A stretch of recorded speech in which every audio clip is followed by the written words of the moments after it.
All right, well, what I'm getting at is, what does a people do in order to minimize the losses that are bound to come? Or what does a people do that is looking for solutions to problems? One thing, you keep your scale small. You don't look for the mega solution. You don't look for the one-shot big solution. And big bureaus like, well, policy, policy tends to be geared toward the larger solution. Now, if the USDA can get serious and quit being so self-satisfied,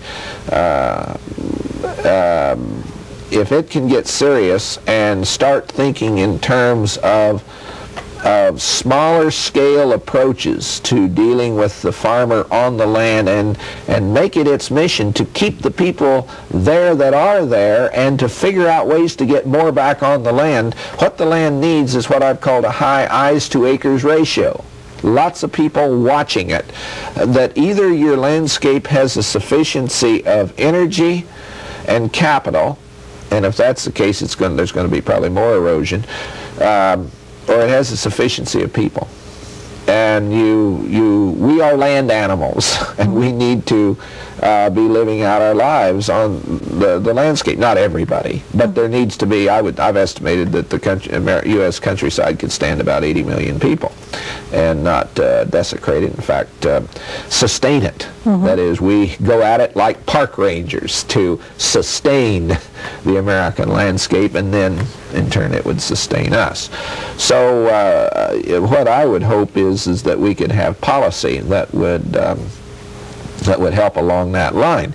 I've not seen a single Secretary of Agriculture that has really had that vision. And they are, of course, derivatives of the administration, and on and on and on.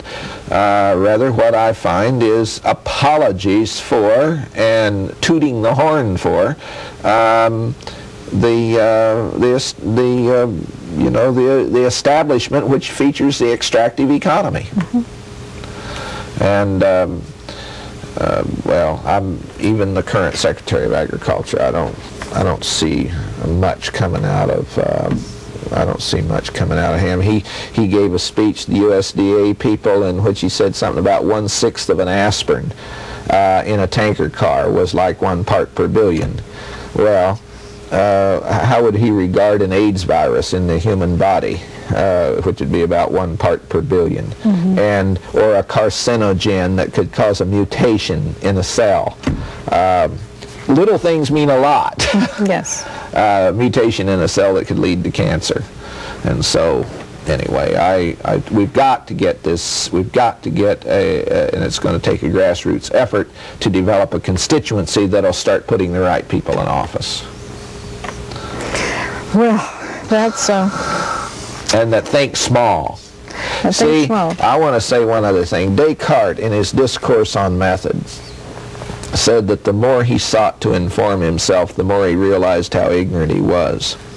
Now, rather than regard that as an apt description of the human condition and a very proper result of a good education, Descartes thought it correctable. So what we have really is a knowledge-based culture. And in fact, the industrial mind is based on, whether it's Soviet, whether it's communist or capitalist, the industrial mind assumes that our knowledge is adequate to live in the world. Well, what we don't know is billions of times greater than what we do know. In other words, ignorance overshadows knowledge by far. Descartes was wrong. All right, so if we assume we're ignorant, that we're stupid and wicked at the same, both, that we're going to be ignorant, then what do you do as a way of coping with it? Again, keep your scale small. Be able to cut your losses. You don't build huge nuclear power plants. You don't build coal-fired plants that give you acid rain. You do something tentatively, you see how it's coming out, and you don't run the risk of global warming or ozone holes or whatever. You go along and you look at anything you do as kind of a tentative experiment. You don't spread atrazine all over the Midwest and then wait for the poisonous effects and have to shut down the wells and then say, whoops. You get on top of it right away and keep your scale small. So we've got a philosophical problem in this country that our knowledge is adequate. In my town of Salina, Kansas, population 40,000, they're wanting to locate a lead smelter there. And I've drafted a letter to go to the Salina Journal, I don't know if I'll send it, in which I'm saying, look, let's not allow the lead smelter in, because what we know about lead is there's no safe level, but there are a lot of unknowns as well.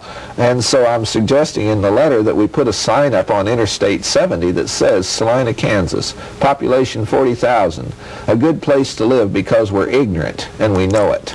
Now, you realize the Chamber of Commerce boys aren't going to like that very much. I don't think they'll go for it. They won't go for it, but, you know, in a certain sense, it'd be the beginning of wisdom.